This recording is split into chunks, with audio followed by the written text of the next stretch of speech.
Olá, pessoal, sejam bem-vindos ao canal Gaiata Psi e a nossa playlist O Estranho, nossa aventura em busca da verdade. Eu sou Daniel Hammer-Roisman, psicólogo e psicanalista, e hoje estamos aqui com a Sônia Calil, que é nossa co-anfitriã desse encontro. A gente está entrevistando o Lucan Justo, que é psicólogo especialista em ciências humanas e saúde, mestrado em psicologia, doutorado em saúde.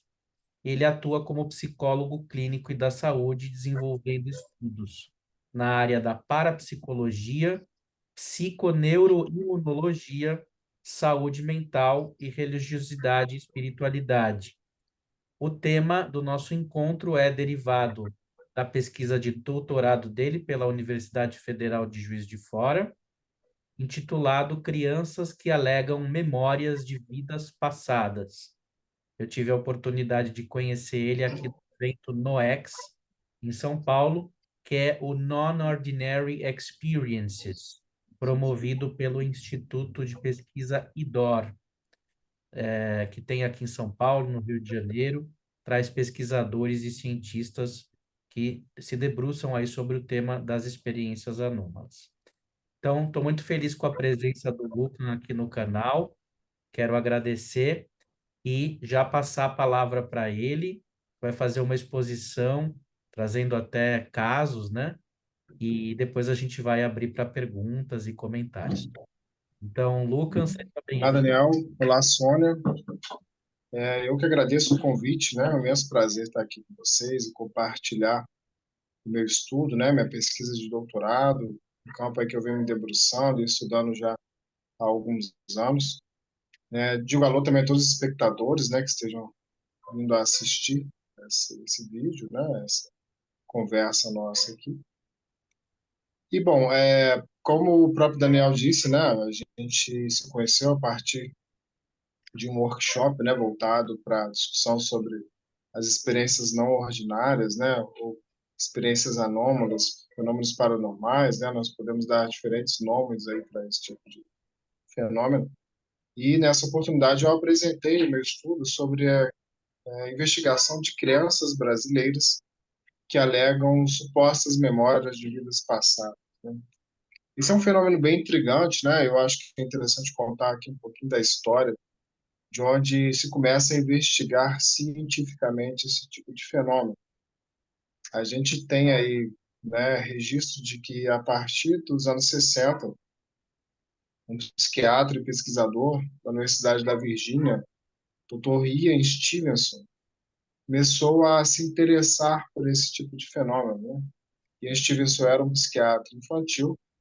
Ele tinha um conhecimento prévio, inclusive, sobre esse tipo de fenômeno, porque antes dele já existiam alguns relatos, mas não relatos científicos, né? Relatos compartilhados aí ao longo da história, principalmente na Ásia, né? Países como Índia e China chegaram a trazer alguns relatos século XIX, século XX, né? De crianças que começam a demonstrar comportamentos, sejam esses comportamentos falas, atitudes, habilidades, ou até mesmo características físicas e biológicas que viessem a sugerir a possibilidade de que aquela criança seria a reencarnação de uma personalidade já falecida.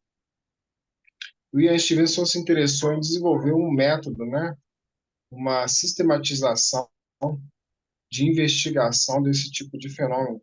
E ele foi pioneiro na construção deste campo, né, de pesquisa, ao qual ele denominou de caso sugestivo de reencarnação.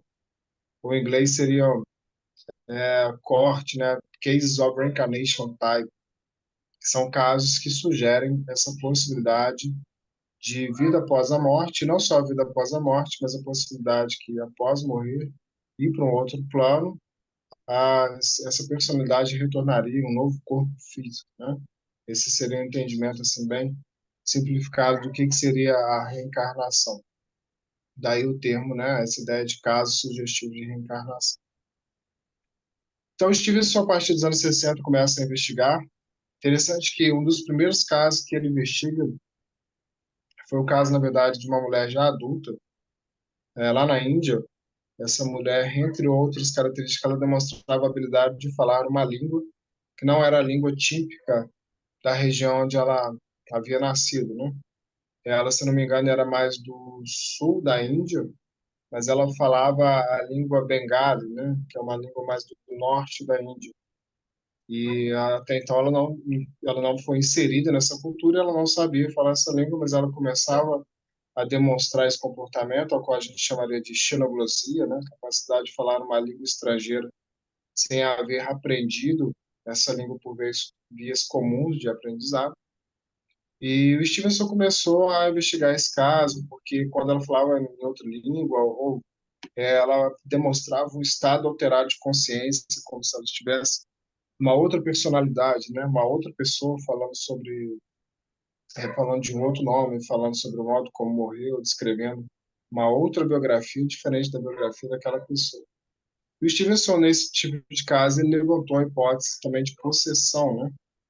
E daí começou-se toda uma discussão se era memória de vidas passadas ou se era possessão, enfim, uma discussão que inclusive ela se estende até hoje, né? Inclusive a hipótese de possessão é uma hipótese discutida desse fenômeno também.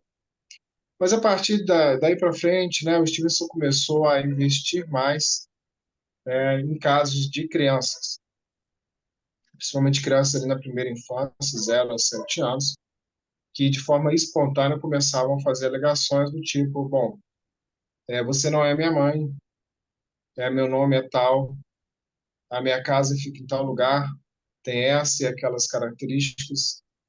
Eu estava caminhando na beira do rio, de repente eu caí dentro do rio, tudo escureceu e agora eu estou aqui, né? Relatos desse tipo, onde de forma espontânea, né? Espontânea no sentido de sem passar por uma intervenção ou ser estimulado de alguma forma, essa criança começava a demonstrar isso.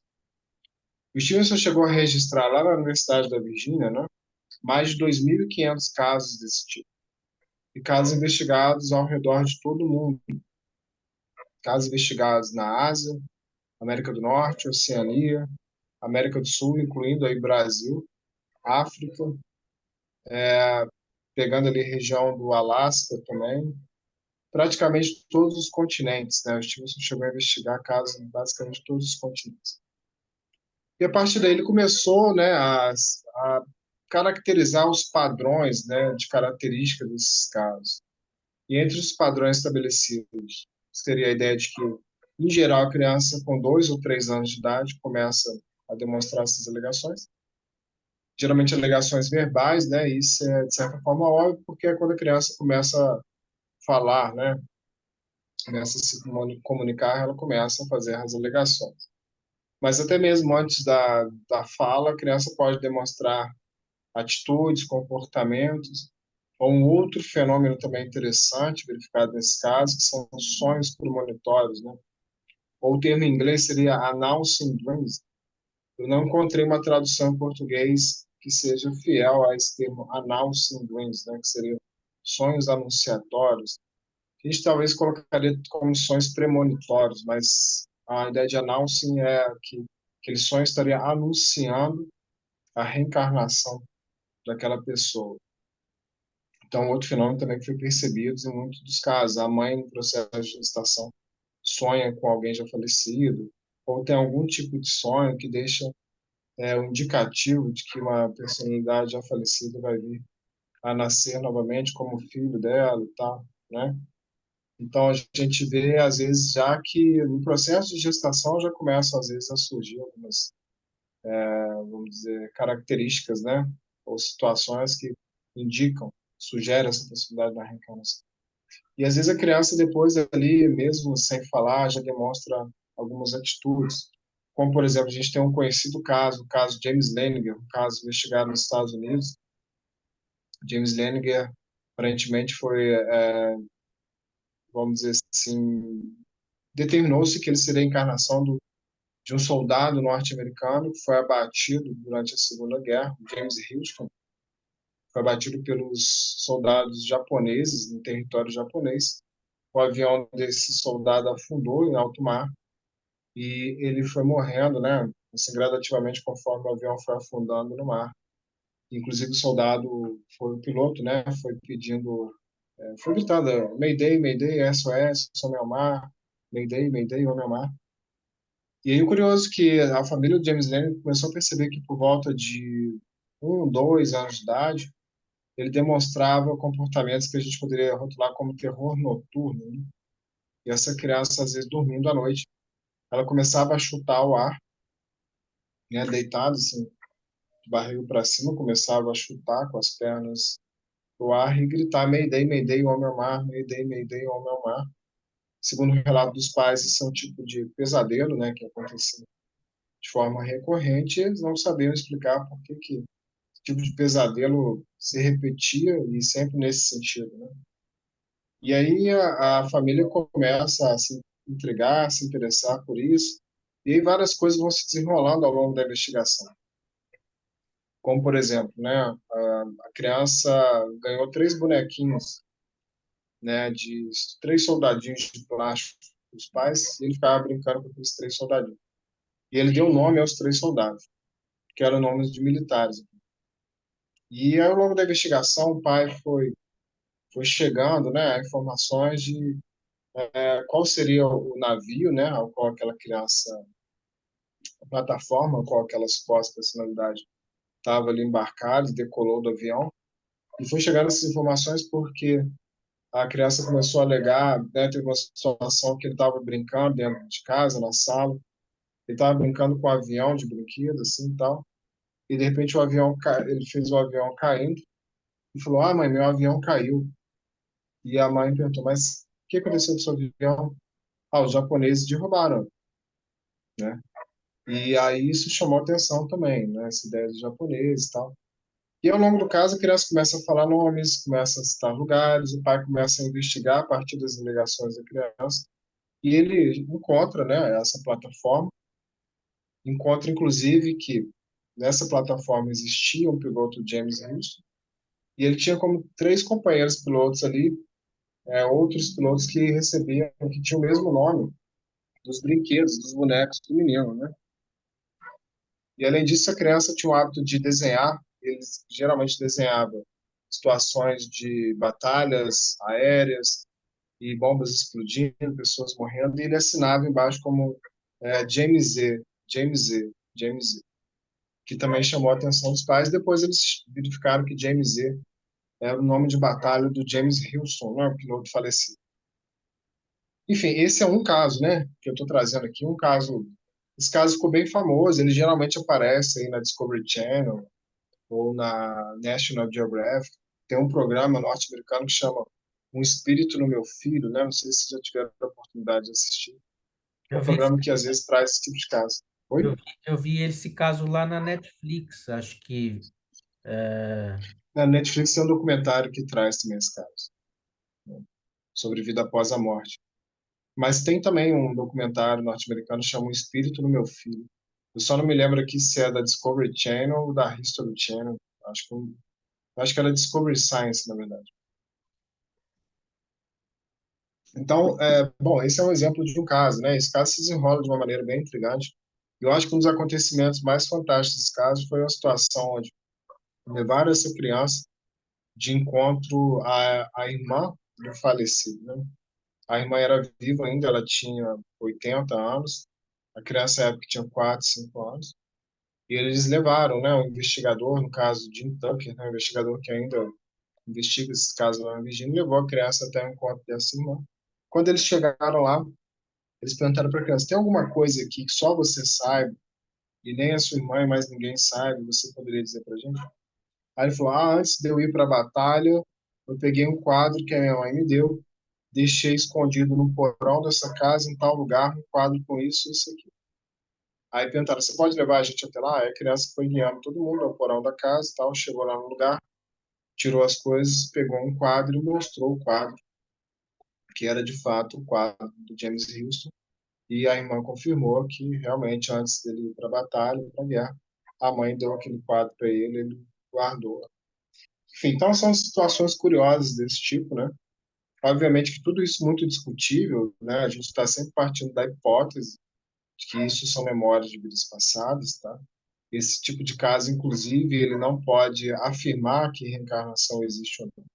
Ele apenas sugere, é um fenômeno que intriga as pessoas. E entre as hipóteses, né, vamos dizer assim, a gente confronta esse fenômeno. Como eu disse, são 2.500 casos. Inclusive, a gente tem uma revisão de escopo publicado sobre esse campo científico de investigações, né? Quem quiser conferir na internet, ele está em Open Access, então é só digitar lá que você pode fazer o download do PDF completo. O título é Academic Studies of Claimed Past Life Memories, a Scoping Review, né? Então, você digitando lá, se colocar as primeiras palavras, Academic Studies Past Life, já vai aparecer lá o artigo.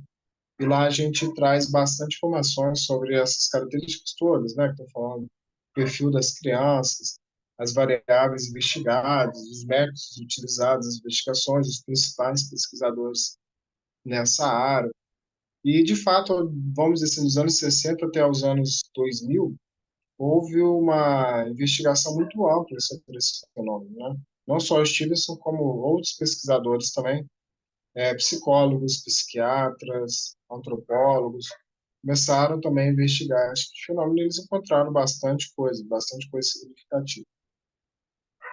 E aí um outro fenômeno também que eles começaram a encontrar nesses casos, e o Stevenson começou a verificar isso no Alasca, né, com alguns povos nativos do Alasca que ele começou a estudar ali, foram chamadas marcas de nascença ou deficiências congênitas.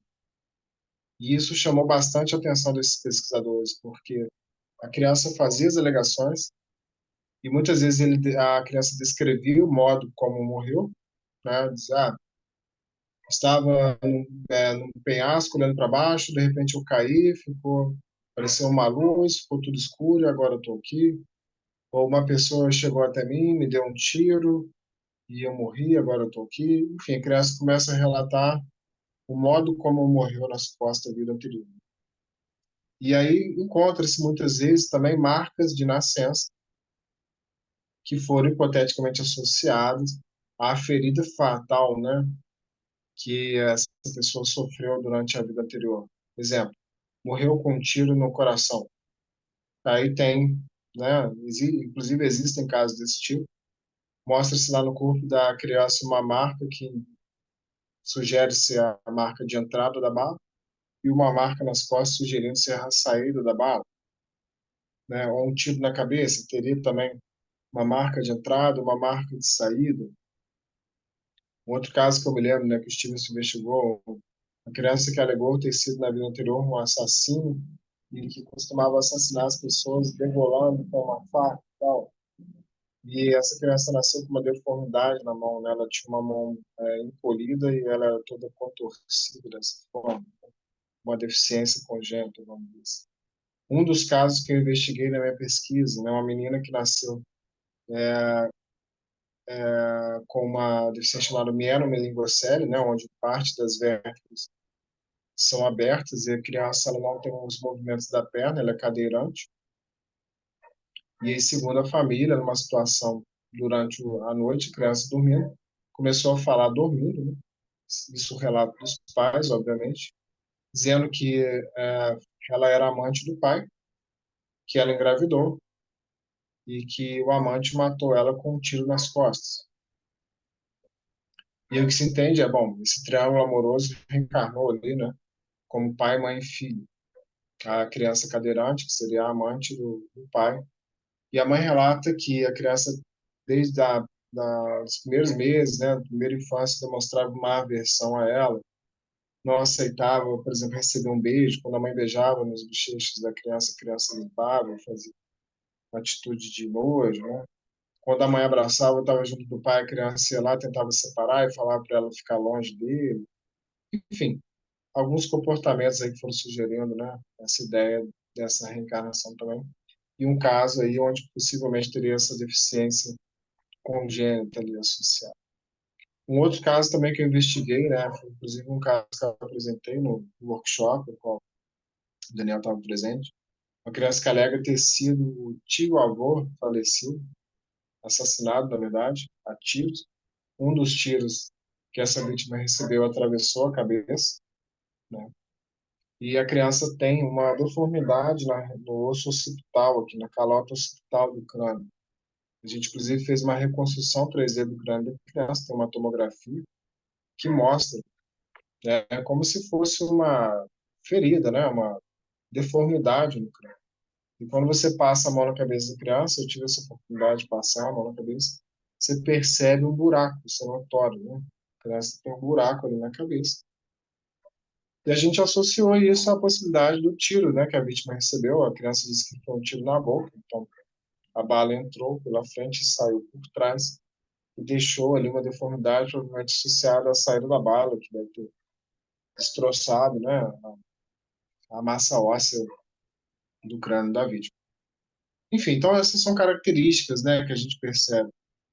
Como eu disse, são as marcas de nascença, deficiência congênita, as alegações verbais, né, que vão dizer nome de lugares, de pessoas, descrever situações, habilidades atípicas, né, a criança às vezes ela tem habilidade musical, ela tem conhecimento de artes marciais, tem habilidade artística, ou fala uma língua estrangeira que nunca aprendeu por vias convencionais de aprendizado, né, entre outras características aí que podem indicar, né, essas habilidades atípicas.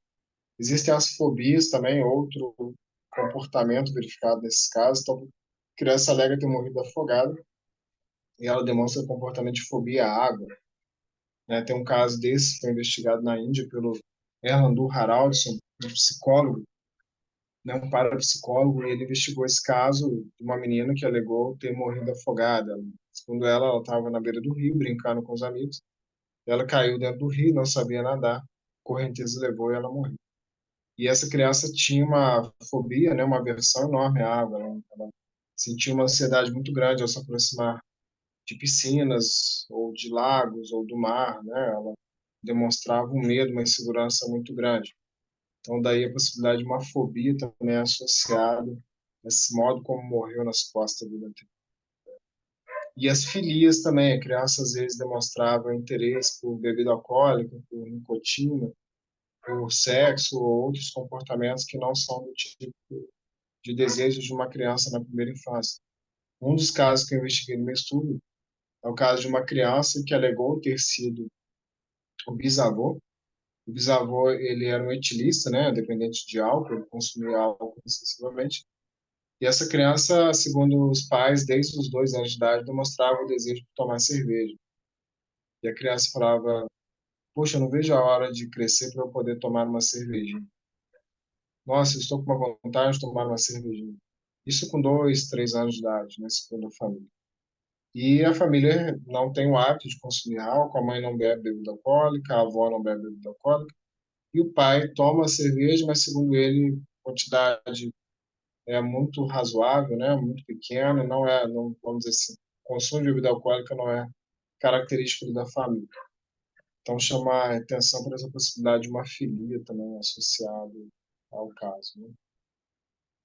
Né? Também esse psicólogo, Erland Haraldson, né, ele comparou crianças que alegaram essas memórias com crianças que não alegaram, e ele percebeu algumas características, como uma inteligência maior, facilidade de aprendizado na escola, uma tendência a assumir responsabilidades e uma seriedade maior na vida, um desejo maior de quererem ser melhores e bem-sucedidos e coisas do tipo, né? E mais do que essas crianças que não alegaram. Então, são uma curiosidade também das investigações psicométricas, né, do perfil dessas crianças que alegaram essas memórias. Então, assim, de antemão o que nós temos é isso, como eu disse, né, o nosso grupo de estudos aqui, o NUPES, né, o Núcleo de Pesquisa em Espiritualidade e Saúde da Universidade Federal de Juiz de Fora, trouxe a replicação desse método para investigar esse tipo de casos aqui no Brasil. A gente tem, em meio a esses casos todos investigados no mundo, um percentual pequeno de casos no Brasil, mas existem casos que são bem interessantes aqui também. Foram investigados tanto pelo Stevenson, né, quanto pelo Hernani Guimarães Andrade. Hernani Guimarães Andrade também, um brasileiro que investigou esse tipo de fenômeno em crianças brasileiras. Inclusive, o Stevenson escreveu um livro, 20 casos sugestivos de reencarnação, é um dos principais livros dele, encontrado para tradução em português. Vale a pena ler esse livro, quem quiser conhecer um pouquinho mais. E nesse livro, 20 casos sugestivos de reencarnação, tem 2 casos que são casos brasileiros, né? Que é bem interessante, bem legal. Né? Então, bom, a princípio, Daniel, acho que o que eu teria para descrever um pouco esse campo, né? Dizendo que, só concluindo aqui, que a gente replicou esse método aqui no Brasil, investigou aqui no Brasil. A gente tem uma pesquisa guarda-chuva, né, que é o Levantamento Nacional de Casos Sugestivos de Reencarnação, qual a gente captou uma amostra de 425 participantes, mas em meio a esses 425 participantes nós temos adultos que acreditam possuir memória de vidas passadas, e temos também crianças e adolescentes, as quais algumas testemunhas verificaram alegações por parte dessas crianças e adolescentes. Né, eu peguei essa parte, né, esse extrato aí da amostra voltado para crianças e adolescentes. A minha colega Sandra Maciel investigou os adultos, né? E quem quiser pode conferir, as teses estão disponíveis aí nos repositórios da Biblioteca da Universidade Federal de Juiz de Fora, né? Mas, enfim, eu acho que o que eu teria para dizer, escrevendo brevemente os casos, né? O campo de estudo, esse campo científico de investigação, o fenômeno, né, em si, o que é, seria isso. Eu acho que se a gente quiser abrir para perguntas e respostas, né, escutar um pouquinho de vocês também, o que vocês acham, o que vocês gostariam de saber mais sobre esse fenômeno, fica aberto.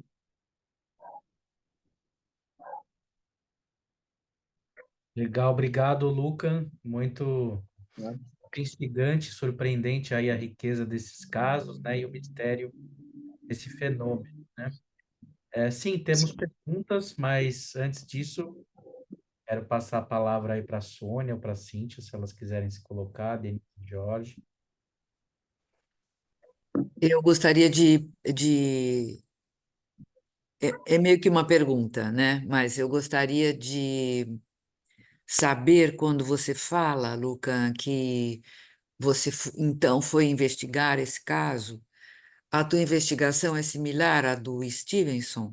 Porque eu li algumas coisas dele e ele vai atrás, né? Vai atrás da família, que a criança fala que veio de lá e vai atrás dos pais. Então, eu queria saber se a tua investigação é por esse caminho também ou não. Sim, é semelhante. Nós replicamos o método. Né? Aham, O que acontece é o seguinte: em meio a esse fenômeno, nós temos os denominados casos solucionados e os casos não solucionados. sim, Casos solucionados são aqueles casos onde o pesquisador consegue identificar a personalidade prévia, né? A suposta personalidade que faleceu e reencarnou. E aí, quando acontece a identificação dessa personalidade prévia, isso vai depender da quantidade, da qualidade de informações que a criança traz nas alegações. Quando se encontra, então, essa personalidade prévia, o pesquisador consegue ir até a família, né, a personalidade anterior, até o local ali onde essa personalidade viveu e tal, e consegue começar a fazer essas associações entre uma personalidade falecida e uma criança viva, né? E aí, quanto mais associação se faz, mais força empírica aquele caso demonstra, né? Ou seja, mais força empírica no sentido de apontar para a hipótese de reencarnação como uma possibilidade mais viável de acontecer. Na nossa mostra, né, esses casos investigados em loco, investigação em loco é você vai em campo e acessa, né, a família, pergunta a família, entrevista a família, entrevista a criança e outros testemunhos. Nós tivemos três casos solucionados. E nesses casos nós fomos até o local, conversamos com a família, com as crianças, né, quando possível também, e replicávamos a metodologia do Stevens. Né? Acho até que a gente trouxe algo a mais, que foram os instrumentos, escalas que nós utilizamos. Nós utilizamos, aplicamos uma série de escalas para verificar saúde mental das testemunhas, saúde mental da criança, né, sintomas pós-traumáticos que essa criança poderia apresentar. Nós fizemos a reconstrução 3D a partir de uma tomografia, né, do crânio da criança. Algumas tecnologias que não eram disponíveis na época que o estudo se investigava. A gente está falando aí dos anos 60 até 2000. Nosso estudo começou em 2019, então a gente está numa outra época, né, num avanço tecnológico e científico bem maior. A gente tentou trazer questões técnicas e instrumentos a mais. Mas o método que nós utilizamos foi esse, uma replicação dessa metodologia de investigação desenvolvida pelo Ian Stevens. e vocês fecharam a pesquisa ou vocês ainda recebem pessoas que tiveram essas experiências? O questionário para crianças continua aberto, né? Eu continuo investigando, inclusive, se alguém conhecer algum caso, quiser entrar em contato, né? Estou à disposição, pode enviar mensagem por e-mail. O Daniel tem meu e-mail, né? Pode entrar em contato com ele, passar contato, e-mail, WhatsApp, mas eu continuo investigando. Adultos, não, só crianças. A minha investigação é com crianças, Com né? Com crianças. adultos seria a Sandra. Ok. Eu gostaria de pedir a Mas, você que desse ao Daniel para ele colocar no embaixo assim do vídeo, quando ele for ao ar, essas indicações que você falou, bibliográficas, onde estão os trabalhos para a gente poder acessar e ler. Eu gostaria muito. pode, enfim.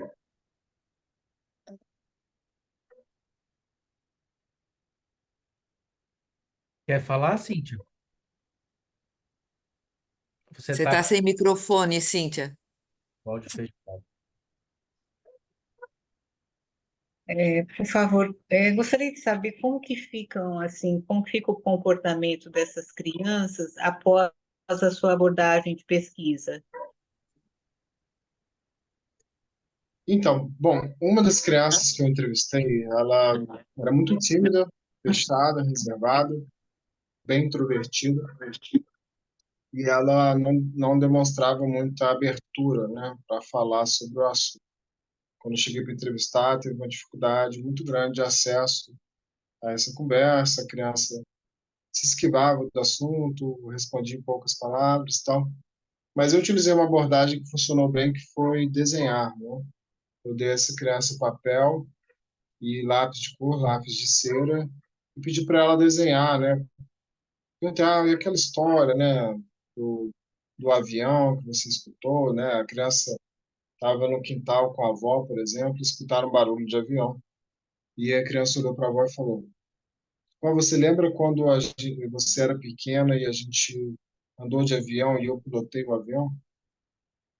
E aí chamou a atenção da avó porque, de fato, o pai dela, né, antes de falecer, teve uma situação que levou os filhos para andar de teco-teco e ele pediu ao piloto para deixar ele segurar o manche, né, do, nem sei se é manche na aeronave, né, desculpa, mas acho que é manche mesmo.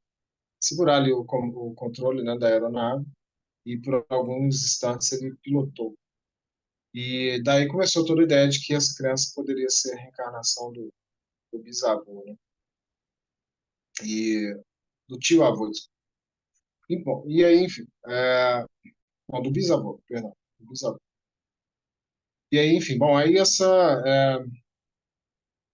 nesse caso, né, essa criança demonstrava essa resistência em falar, né, mas eu utilizei esse recurso dos desenhos. No outro caso, a criança, ela ficava muito ansiosa. Todas as vezes que foi entrevistada, a mãe relatou que a criança demonstrava uma ansiedade muito forte. Na primeira entrevista, segundo a mãe, a criança não conseguiu dormir à noite, ficou bem agitado, bem inquieto. Foi essa criança da marca na cabeça. E a criança, inclusive, numa das entrevistas, né, que eu tive com ela, perguntou do que ela se lembrava de alguma coisa. A criança falou que se lembrava do barulho dos tiros, né? Eu percebi que quando ele falava desse barulho dos tiros, ficou ansioso, né, mexendo nas mãos, assim, eu vi que incomodava, né, trazia uma carga emocional que era desconfortável para essa criança.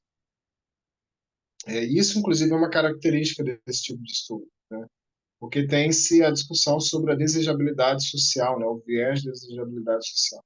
A criança fala isso porque é para agradar a família, porque a família fica incentivando, acha legal, bacana, e todo mundo bate palma e fica intrigado, então a criança faz isso como desejabilidade social. É, inclusive, uma hipótese, não é descartada. Mas a maioria desses casos que foram tidos como casos significativos e fortes, eles traziam um conteúdo emocionalmente desconfortável, né? Mortes violentas, por exemplo, né? Situações desagradáveis, não confortáveis de pensar. Essa criança fala de um tiro na boca, ele fala que morreu com o primeiro tiro, foram mais de 4 tiros, mas mesmo tendo morrido com o primeiro tiro, ele fala nas palavras dele: bandido foi lá e me deu um tiro na boca, na cabeça. Então, assim, não é uma coisa agradável, pelo jeito. mas a própria desejabilidade social é possível. E como que é captado essas crianças, para pesquisa? No nosso estudo, a gente fez uma divulgação bem ampla na mídia em geral, nas redes sociais. O meu orientador, né, o professor Alexandre Moreira Almeida, ele chegou a dar uma entrevista no programa Encontro, da Fátima Bernardes, e falar sobre reencarnação. Inclusive, eu lembro que teve uma novela da Globo que trazia essa discussão, esse tema sobre reencarnação. Quando a novela terminou, o elenco foi convidado, né, a participar do programa da Fátima Bernardes e chamaram o professor Alexandre também. E lá ele deu uma entrevista, falou sobre esses casos, e no final ele falou do link da nossa pesquisa, né? E a Fátima Bernardes colocou, inclusive, lá no G-Show, o link de acesso à pesquisa. Isso aí choveu o caso, por exemplo, né? Se a gente conseguiu 420 participantes, eu diria que desses 420, pelo menos uns 350 ou mais vieram depois do programa da Fátima Bernardes. E, além disso, a nossa pesquisa foi divulgada na Folha de São Paulo, no jornal O Globo, no jornal mineiro O Tempo, em palestras, congressos, enfim, a gente foi divulgando, divulgando, divulgando. E daí foram aparecendo os casos.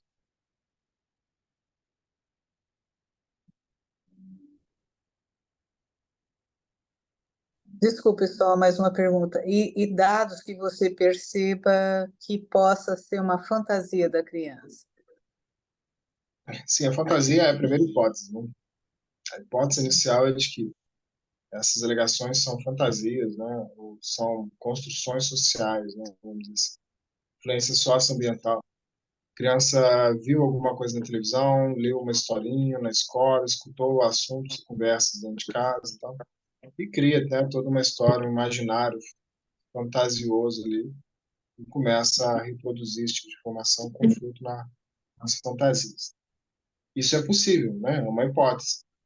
Mas a ideia da investigação é exatamente verificar se aquilo que a criança traz como informação tem algum correlato na realidade concreta, né? Ou seja, quando a criança traz alegações que vêm junto disso, informações como o nome de uma personalidade falecida, o local onde essa personalidade faleceu, nome de pai, nome de mãe, o modo como morreu, aí você consegue começar a desenhar uma suposta personalidade anterior e você vai atrás de informações sobre aquela personalidade anterior e surgem os casos solucionados, por exemplo. Então, um caso solucionado, ele torna viável essa possibilidade de começar a fazer essas associações entre as alegações e características biográficas da personalidade falecida. E tem outras variáveis que vão determinar o caso ser mais ou menos forte. Por exemplo, é importante que o pesquisador, quando ele chega, né, para investigar esse caso, é ideal que ele chegue lá e tenha contato com a criança, com a família, antes da família da criança ter contato com a família da personalidade falecida. Porque se as duas famílias se encontram, elas podem trocar informações e forjar o caso, né? Ou enviesar os relatos e tal. Outra coisa, a gente tem casos que são do tipo mesma família, a criança alega ser reencarnação de um parente falecido, avô, tio-avô, pai, mãe, irmão, enfim. Temos casos do tipo que existe algum conhecimento, as famílias se conhecem, mas são famílias distintas, mas, por exemplo, são da mesma cidade, mesma tribo, tem alguma proximidade, e temos os casos estrangeiros. São casos no qual a criança, por exemplo, é brasileira, mas relata-se um europeu na vida passada. Perdão, minha voz deu uma falhada. Esses casos são os casos mais fortes, né? Porque a possibilidade de troca de informação por vias convencionais é menor. Como que uma família que vive ou viveu lá na Índia vai se comunicar com uma criança e uma família de uma criança que vive na Europa, por exemplo? E existem casos desse tipo, são mais raros, mais difíceis, chamados casos estrangeiros. Mas existem casos desse tipo, né? Então, são uma série de variáveis que são investigadas, verificadas, que vão determinar aquele caso como mais forte empiricamente ou menos forte empiricamente. Os mais fortes empiricamente são esses que trazem marcas de nascença, trazendo habilidades não aprendidas, uma série de informações nas alegações. São casos no qual as famílias têm uma distância geográfica grande, né, vão definindo o caso como mais forte. Aí a evidência, né, ela vai ser mais favorável no sentido de corroborar a hipótese reencarnacionista. Fica mais difícil de dizer que não é realmente memória de vida passada e reencarnação. Né? E existem casos fortes assim, na literatura.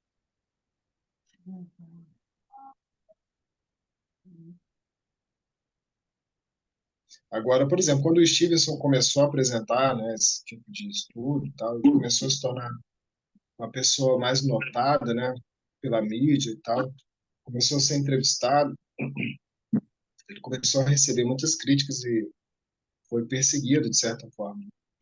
E aí, em um determinado período da vida dele, ele se isolou, ele se distanciou da mídia no sentido de não deixar isso ser tão divulgado, porque trazia muita especulação contrária, né, ao trabalho. Mas ele, por exemplo, concorreu ao prêmio John Templeton, que é o maior prêmio de pesquisadores que investigam aspectos religiosos e espirituais. Ele quase ganhou, né? Os pessoas vivas ainda que tiveram contato com ele dizem que ele não ganhou por conta da resistência que o trabalho dele existia, mas ele era indicado como o maior potencial na época dele para receber o prêmio John Templeton. Ele, inclusive, recebeu, né? Ele e o grupo deles, né, da Universidade da Virgínia, receberam uma fortuna de mais de US$ 1 milhão, foi doada pelo Chesterton. Chesterton foi o inventor da máquina de Xerox. Ele deixou uma fortuna, né? Ele faleceu e deixou no inventário dele uma fortuna direcionada para as pesquisas da Universidade da Virgínia, o departamento DOPS, né? A divisão que investiga esses fenômenos, recebeu essa fortuna e o Stevenson utilizou esse dinheiro para fazer as investigações, as pesquisas e tal. Né? Então, assim, foi bem notório o campo de estudos dele, mas o movimento de ceticismo, né, contrário a essa possibilidade, cria uma resistência muito grande, assim como também uma via materialista de entendimento da ciência, né, ou religiões mais dogmáticas também, são geralmente correntes que criam algum tipo de resistência quando se mostra esse fenômeno. O fenômeno está aqui, acontece, vamos discutir, vamos pensar sobre isso. A pessoa mais cética, né, ou tem algum tipo de crença mais rígida ou engessada, contrária a essa possibilidade, já rejeita aqui. Isso, inclusive, traz dificuldade de investigação do fenômeno. Então. E se você está numa família ali, aquela família não acredita em hipótese alguma nessa possibilidade, a criança começa a alegar memórias de vidas passadas, aquilo vai ser negligenciado, vai ser ignorado, pode ser tratado como patologia, né? Ou pode ser só tratado como fantasia e aquilo ali vai ficando esquecido, né? Ou vai levando a brincadeira, e lá vem esse menino falar desse tal de fulano que caiu do avião e pegou fogo. Onde que ele viu? Acho que ele viu num desenho, não sei que filme que esse menino assistiu, que só fica assim. Nessas situações, às vezes, que no dia a dia, no cotidiano pode acontecer, mas passa despercebido, né? Uhum. Só mais uma pergunta. Meu microfone está aberto? Tá. Qual o objetivo da ressonância? É porque uma marca de nascença supostamente associada a um tiro fatal, né, que atravessou o crânio da criança. É perceptível, né, se você apalpar o crânio, você sente o buraco aqui, mas não é visível ao olho nu, porque a criança tem, inclusive, um cabelo grande, né, o cabelo dele vem até o ombro aqui. Então não dá para perceber. Quando a gente fez a reconstrução 3D do crânio, aí você consegue perceber bem claramente que tem uma marca ali. Tem uma característica típica na massa óssea do crânio da criança. O objetivo foi isso, mostrar, né, essa marca de nascença. Foi nesse Mas caso a gente, específico, então. Foi nesse nesse caso caso, específico. Não é uma coisa que faz em todas as crianças. não, porque nesse caso a criança alegou ter morrido com um tiro na cabeça. Mas tem vários tipos de marcas de nascença investigados. O Ian Stevenson escreveu um livro que chama Reincarnation Biology, né? Esse livro não tem tradução para português, só tem em inglês. É um livro de 2 volumes e ele tem mais de 2.000 páginas. E nesse livro, o Stevenson descreveu 230 casos que ele investigou e que demonstraram marcas de nascença ou deficiências congênitas, que chamaram bastante a atenção dele na época da investigação. Ele tem diferentes formas de marcas de nascença. Deformidades da massa óssea, ou deficiências congênitas, como eu disse, né? Deformidade na forma da mão, tamanho da mão, orelha que vem com uma marca, né? Nariz, boca, enfim, diferentes marcas ali. E nesses 230 casos que ele apresenta nesse livro, todos esses casos foram associados a feridas fatais, né? Essas marcas de nascença foram associadas a feridas fatais que aconteceram com uma personalidade já falecida. Obrigada. Né? Tudo bem. Bom, acho que a gente poderia falar um pouco aí sobre hipóteses alternativas, né? Você tinha comentado de possessão, né? Que há uma discussão sobre isso. Tem um caso famoso no início dos anos 80 de uma menina que teria sido possuída pelo espírito do falecido primo, e aí até o Chico Xavier ele se pronunciou, dizendo que se trataria de um caso de possessão e tinha uma discussão com a Igreja Católica, né, que não admitia que esse tipo de coisa existisse. E tá no YouTube, inclusive, para quem quiser assistir. Vou ver se eu coloco o link depois na descrição aqui do vídeo. Mas a menina, ela adotou, né? Adotou não, né? Mas digamos, entrou uma outra personalidade que era do menino, do primo, que tinha morrido afogado, que andava de bicicleta, sabia nadar, tinha uma série de habilidades e dizia que ia se despedir de todos no dia tal. Inclusive, a menina foi até morar com os pais dela da outra vida, que seriam os pais do primo, né? E depois de um período já pré-anunciado, ela foi dormir e quando acordou, o garoto já tinha ido embora, né? Então, aí seria um caso de reencarnação, mas de possessão. Então, eu queria que você pudesse falar um pouquinho disso, né? Então, entre as principais hipóteses, né? A primeira dela é fraude, ou seja, as testemunhas, né? Aqueles que alegam que os casos estão fraudando, criando um caso fraudulento. Sentido, às vezes, de querer aparecer na mídia, chamar a atenção, desejabilidade social, né? De se fazer notado. Outra hipótese é a socioambiental, né? Sociopsicológica, construção social. A criação fantasia a partir de estímulos ambientais que ela recebe, né? Ela vive numa família que discute, conversa sobre a reencarnação, vida passada, coisa do tipo, e a criança é influenciada por esse tipo de crença ali, ou de variáveis ambientais que influenciam ela. Segunda hipótese. A terceira hipótese seria a de possessão, né? Então, na verdade, não é a criança trazendo memória de uma vida passada, é uma pessoa já falecida que assumiu o corpo e a mente daquela criança e começa a falar através dela, né? Essa seria a ideia da possessão. E, além disso, tem a outra hipótese também, que é a hipótese das experiências extrasensoriais, né? A criança teria algum tipo de capacidade, como telepatia ou clarevidência, e ela conseguiria captar, de alguma forma, essas informações e, a partir daí, fazer esse tipo de relato, né? Como se fosse uma experiência clarividente, ou mesmo telepática, né? A criança ela consegue, por vias não convencionais de comunicação, absorver essas informações e compartilhar elas.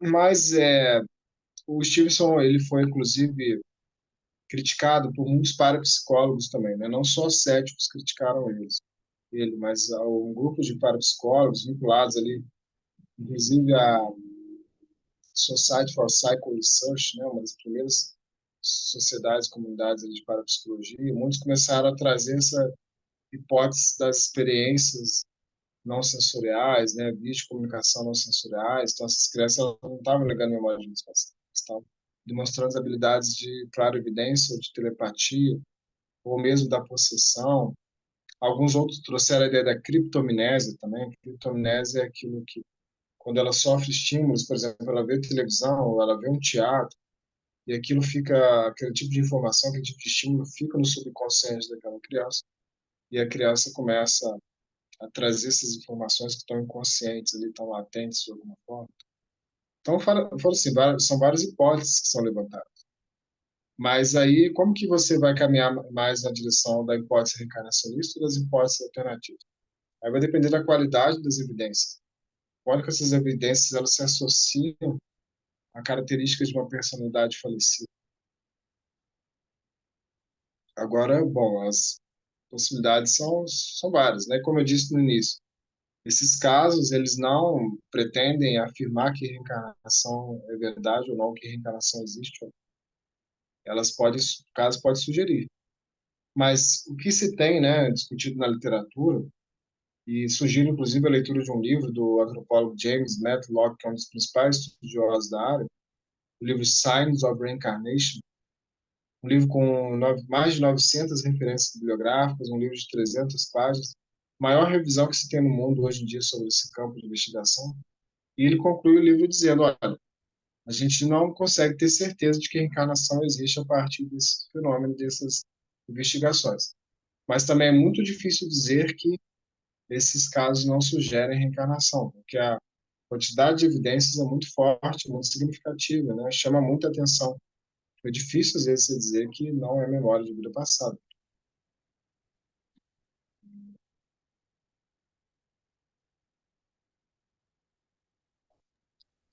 Sim, e uma outra possibilidade que acho que entra dentro dos fenômenos parapsicológicos, né? Seria, por exemplo, um caso em que a mãe perde o tio de uma maneira traumática. Aí ela tem um desejo de que esse tio continue vivo. Ela não lida bem com esse luto. Aí ela inconscientemente projeta na criança o seu desejo de que ela substitua o tio falecido.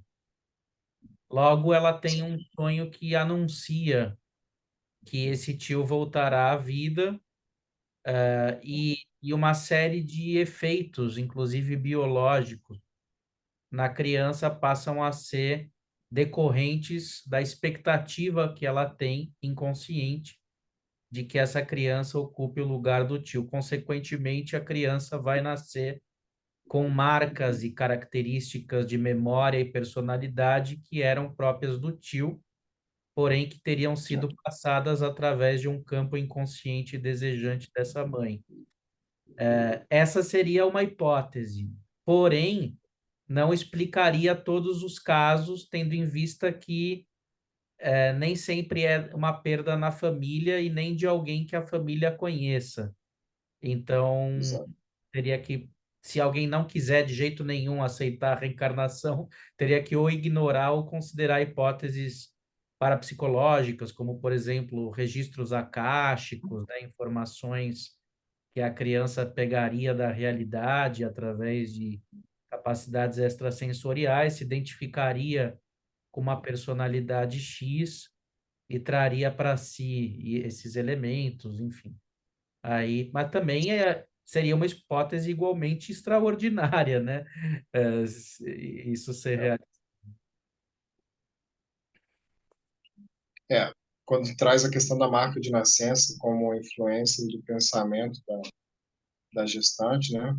Uhum. Aí a gente vai começar a enveredar por um outro campo também bem discutível, né? Mas, assim, é óbvio que é como o William James, né? Para quem não conhece, o William James foi um dos principais pensadores aí da história da psicologia. E às vezes ele é pouco conhecido como um pesquisador da área da parapsicologia, inclusive. E ele sempre dizia, de certa maneira, que o importante é você estudar aqueles casos que são os mais ricos qualitativamente falando. Para esse tipo de fenômeno, não importa a quantidade.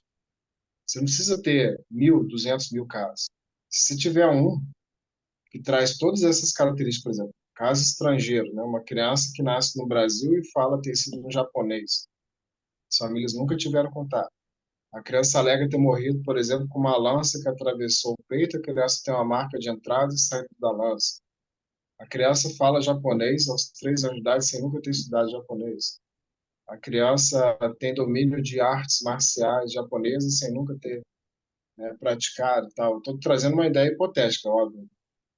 Mas se a gente vamos levantar um caso ideal desse sentido, fica muito difícil você dizer que é outra possibilidade, né? Muito difícil. A gente pode levantar uma série de hipóteses, mas a gente também não vai conseguir sempre, assim, dizer, provar que é reencarnação. Não é o objetivo, né? É sugerir, mas a sugestão pode ser muito forte ou menos forte. A Ô, ideia, na verdade, é mostrar, olha, esse fenômeno existe aham. em vários lugares ao redor do mundo, acontece. Vamos observar e vamos nos perguntar o que é isso. Sim, e eu acho que, mesmo não tendo uma resposta definitiva, eu acho que isso tem implicações éticas, né? Porque, vamos dizer assim, para essa criança que geralmente é decorrente de trauma, né? Uma morte traumática, algo doloroso, né? Essa criança tem algo a elaborar. Então, se isso tem uma consistência real, né, para ela, o psicólogo ele precisa estar advertido de tomar isso até as últimas consequências, né? Senão pode haver uma retraumatização também, se isso ser negligenciado, né? Exato. Eu particularmente sugiro assim, se você confronta um caso desse na clínica ou em alguma abordagem, tratamento em saúde e tal, é importante considerar essa hipótese, né? O problema todo é negligenciar essa possibilidade e se de fato isso for um fato real, né, tem que ser olhado com cuidado. Os casos que trazem essas fobias, né, ou outras características, eles se assemelham muito a sintomas de estresse pós-traumático, como se fosse uma forma de estresse pós-traumático de um trauma relacionado a uma vida passada. E assim como você trata o estresse pós-traumático numa vida atual, né, com cuidado, né, quando você vai tocar no trauma da pessoa, porque traz toda uma carga emocional, né?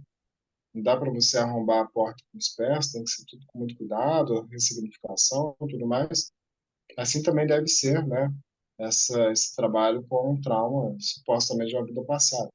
Esse caso do James Laniger, né, um fato que é curioso nele, é que ele traz um desfecho desse tipo, no sentido de que a criança tinha lá o terror noturno, a criança falava com uma certa frequência desse soldado falecido ali, que foi abatido na Segunda Guerra.